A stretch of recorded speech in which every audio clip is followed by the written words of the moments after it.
Plus में आपका स्वागत है दर्शकों। आज हम बात करते हैं पेंशन के बारे में। पेंशन जैसे आप जान रहे हैं कि 2004 से बंद हो गया है और लेकिन जनता के बीच में, नए युवकों के बीच में डिमांड हो रहा है कि पेंशन क्यों बंद हुआ, और जब पेंशन बंद हुआ तो नेताओं का पेंशन क्यों नहीं बंद होता। ये बहुत बड़ी बात है। नेता 5 साल के लिए आते ज़िंदगी भर पेंशन लेते हैं, तो ये बहुत ही बड़ी बात है। जो 30 साल तक काम करता है उसको पेंशन नहीं मिलता है। नेताओं की अयाशी में पैसा बहुत खर्च होते हैं, लेकिन जो कार्मिक हैं, सरकारी कार्मिक हैं, नवयुवक हैं, अपने वृद्धावस्था के लिए उन्हें पेंशन का सहारा नहीं है, तो पेंशन का सहारा छीन लिया जाता है। तो स्वाभाविक है, लाजमी है कि बात उठना ही चाहिए और उठाना ही चाहिए। तो मैं आपको ऐसा वीडियो दिखा रहा हूँ जिसमें आपको पता चलेगा कि लोग कैसे परेशान हैं और नेताओं के विषय में क्या बोलना चाहते हैं। धन्यवाद। अगर ये आपको वीडियो अच्छा लगेगा शेयर कीजिएगा और चैनल को जरूर सब्सक्राइब कीजिएगा। लीजिए वीडियो देखिए। कर्मचारी पेंशन के विरोध में एक पिटीशन सुप्रीम कोर्ट में फिर दायर। प्रधानमंत्री, मुख्यमंत्री, सांसद, विधायक, पार्षद, सरपंच सभी के पेंशन हो बंद। अब विधायकों, सांसदों की खैर नहीं। सुप्रीम कोर्ट में एक जनहित याचिका दायर हुई है। इसे आपके आकलन के लिए भेज रहे हैं। प्रिय सम्मानित भारत के नागरिकों, आपसे इस संदेश को सुनने का अनुरोध किया जाता है और अगर सहमत है तो कृपया अपने संपर्क के सभी लोगों को भेजें और बदले में उनमें से प्रत्येक को भी आगे भेजने के लिए कहें। 3 दिनों में पूरे भारत में यह संदेश होना चाहिए। भारत में हर नागरिक को आवाज उठानी चाहिए। 2018 का सुधार अधिनियम। सांसदों को पेंशन नहीं मिलनी चाहिए क्योंकि राजनीति कोई नौकरी या रोजगार नहीं बल्कि एक निःशुल्क सेवा है।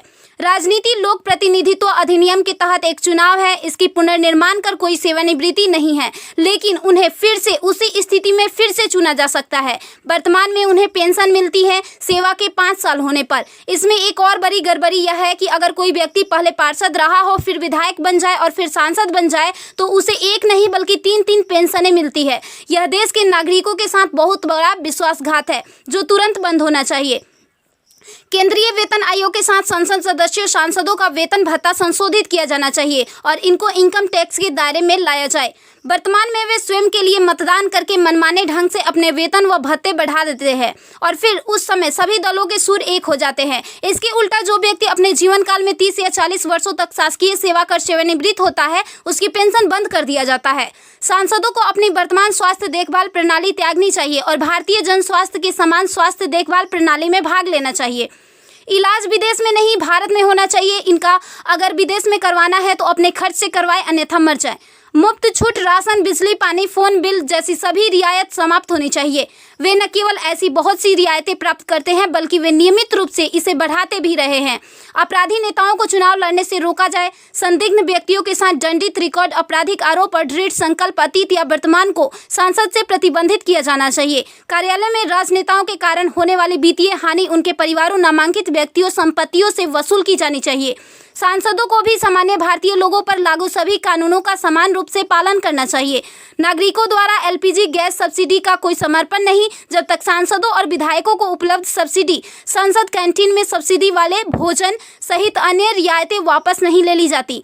संसद में सेवा करना एक सम्मान है, लूटपाट के लिए एक आकर्षक करियर नहीं। फ्री रेल और हवाई जहाज की यात्रा सुविधा बंद हो। आम आदमी क्यों उठाए इनकी मौज मस्ती का खर्च। यदि प्रत्येक व्यक्ति कम से कम 20 लोगों से संपर्क करता है तो पूरे भारत में अधिकांश लोगों तक यह संदेश प्राप्त करने में केवल 3 दिन लगेंगे। क्या आपको नहीं लगता कि यह मुद्दा उठाने का सही समय है? यदि आप उपयुक्त से सहमत है तो इसे फॉरवर्ड करें, यदि नहीं तो बस हटाएं। आप मेरे 20+ में से एक है। कृपया इसे जारी रखें। धन्यवाद। जय हिंद। वंदे मातरम।